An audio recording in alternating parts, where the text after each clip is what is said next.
Doctor, thyroid ನಾವಂತೂ ಸಾಕಷ್ಟು ಬಾರಿ ಈ ಸಮಸ್ಯೆ ಬಗ್ಗೆ ಮಾತನಾಡಿದ್ದೇವೆ. ಆದರೂ ಕೂಡ ಜನರಿಗೆ ಜಾಗೃತಿ ಅನ್ನೋದು ಬೇಕೇ ಬೇಕು ಇತ್ತೀಚಿನ ದಿನಗಳಲ್ಲಿ. ಅಂಡ್ ಥೈರಾಯ್ಡ್ ಅಂದ ತಕ್ಷಣ ಕೂಡ ಜನರಲ್ಲಿ ಬಹುಮುಖ್ಯವಾಗಿ ಬರೋದು ಭಯ, ಅಯ್ಯೋ ಥೈರಾಯ್ಡ ಅಂತ. ಸೊ ಆ ಭಯನ ಬಿಟ್ಟು ಯಾವ ರೀತಿ ಅದನ್ನು ಎದುರಿಸಬೇಕು ಅನ್ನೋದಕ್ಕೆ ಸೊ ಈ ರೀತಿಯ ಜಾಗೃತಿ ಕಾರ್ಯಕ್ರಮಗಳಂತೂ ಬೇಕೇ ಬೇಕಾಗುತ್ತೆ. ಮೊದಲನೇದಾಗಿ ಥೈರಾಯ್ಡ್ ಅಂದರೆ ಏನು, ಯಾಕೆ ಬರುತ್ತೆ, ಅದರ ಲಕ್ಷಣಗಳನ್ನು ತಿಳಿಸ್ಕೊಟ್ಬಿಡಿ. ಥೈರಾಯ್ಡ್ ಅನ್ನೋದು ನಮ್ಮ ಬಾಡಿಯಲ್ಲಿರೋ ಲಾರ್ಜೆಸ್ಟ್ ಎಂಡೋಕ್ರೈನ್ ಗ್ಲ್ಯಾಂಡ್ ಅಂತ ಹೇಳ್ಬೋದು. ಸೊ ಥೈರಾಯ್ಡ್ ಬಂದು ಒಂದು ಹಾರ್ಮೋನಲ್ ಪ್ರಾಬ್ಲಮ್, ಹಾರ್ಮೋನ್ ಇಂಬ್ಯಾಲೆನ್ಸಿಂದ ಬರುವಂಥ ಒಂದು ಪ್ರಾಬ್ಲಮ್. ನಮ್ಮ ಬಾಡಿಯಲ್ಲಿ ನ್ಯಾಚುರಲಿ ಥೈರಾಯ್ಡ್ ಗ್ಲ್ಯಾಂಡ್ ಥೈರಾಯ್ಡ್ ಹಾರ್ಮೋನ್ನ ಸೆಕ್ರೇಟ್ ಮಾಡ್ತಾ ಇರುತ್ತೆ. ಸೊ ಯಾವಾಗ ಈ ಥೈರಾಯ್ಡ್ ಹಾರ್ಮೋನ್ ಉತ್ಪತ್ತಿಯಲ್ಲಿ ಇಂಬ್ಯಾಲೆನ್ಸ್ ಆಗುತ್ತೋ ಅವಾಗ ಬರೋ ಸಮಸ್ಯೆಯನ್ನು ನಾವು ಥೈರಾಯ್ಡ್ ಪ್ರಾಬ್ಲಮ್ ಅಂತ ಕರಿತೀವಿ. ಸೊ ಇದಕ್ಕೆ ಡಿಫ್ರೆಂಟ್ ಟೈಪ್ಸ್ ಇದೆ. ಸೊ ಟೈಪ್ಸ್ ಬಗ್ಗೆ ಮಾತಾಡಬೇಕಂದ್ರೆ ಕ್ಲಿನಿಕಲಿ ನಾವು ಹೈಪೋಥೈರಾಯ್ಡಿಸಮ್ ನೋಡ್ತಾ ಇದ್ದೀವಿ, ಹೈಪರ್ ಥೈರಾಯ್ಡಿಸಮ್, ಗಳಗಂಡ ರೋಗ ಆರ್ ಥೈರಾಯ್ಡ್ ನಾಡ್ಯೂಲ್ಸ್ ನೋಡ್ತಾ ಇದ್ದೀವಿ. ಆರ್ ಆಟೋ ಇಮ್ಯೂನ್ ಡಿಸಾರ್ಡರ್ ಅಂತ ಬಂದಾಗ ಹಶಿಮೋಟೋಸ್ ಥೈರಾಯ್ಡೈಟಿಸ್ ಇರ್ಬೋದು, ಗಾಯ್ಟರ್ ಇರ್ಬೋದು, ಗ್ರೇವ್ಸ್ ಡಿಸೀಸ್ ಇರ್ಬೋದು.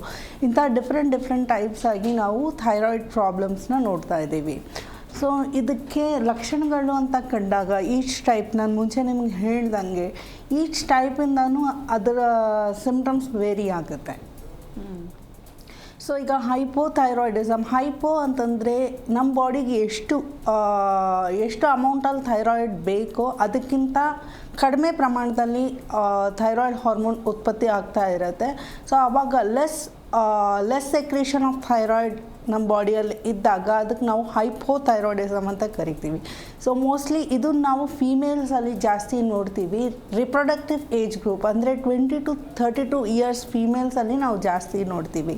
ಸೊ ಅದರ ಸಿಮ್ಟಮ್ಸ್ ಬಗ್ಗೆ ಮಾತಾಡಬೇಕಾದ್ರೆ ಲೈಕ್ ಹೈಪೋಥೈರಾಯ್ಡಿಸಮಲ್ಲಿ ತುಂಬ ಬೇಗನೆ ವೆಯ್ಟ್ ಗೇಯ್ನ್ ಆಗ್ತಾರೆ. ಲೈಕ್ ಅವ್ರ ಲೈಫ್ ಸ್ಟೈಲ್ ಚೆನ್ನಾಗಿದೆ, ಅವ್ರ ಕರೆಕ್ಟ್ ಡಯಟ್ ಇದೆ, ಎಕ್ಸಸೈಸ್ ಇದೆ ಅಂತಂದರೂ ಕೂಡ ಸಡನ್ನಾಗಿ ವೆಯ್ಟ್ ಗೇಯ್ನ್ ಆಗೋದು, ಆರ್ ಹೇರ್ ಫಾಲ್, ಕೂದಲು ಜಾಸ್ತಿ ಉದುರೋದು.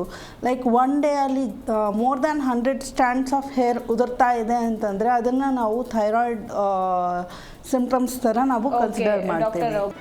ಜಿ ಕನ್ನಡ ನ್ಯೂಸ್ ಈಗ ನಿಮ್ಮ ಮನೆಯಲ್ಲೇ ನೋಡಿ, ಎಲ್ಲ ಕೇಬಲ್ಗಳಲ್ಲಿ ಈಗ ಲಭ್ಯ. ನಿಮ್ಮ ನೆಚ್ಚಿನ ಜಿ ಕನ್ನಡ ನ್ಯೂಸ್ ಈಗ ಸನ್ ಡೈರೆಕ್ಟ್ ನಲ್ಲಿ number 292, Tata Play number 1664, Jio TV number 1334, NXT digital number 30, in cable number 30, city networks 51, U digital number 162, GTPL number 17, Rockline telecommunications number 42, Shri Basaveshwara cable number 168, rural cable network 60, Vinayaka digital 57, Abhishek cable 821, city channel 53, Siddeshwara cable network 57, ವಿ4 digital infotech 628, Surya digital networks 53, Gajanan digital number 836, Malnad infotech private limited number 56, Metrocast number 830, Victory digital number 167ರಲ್ಲಿ ನೋಡಿ ಆನಂದಿಸಿ.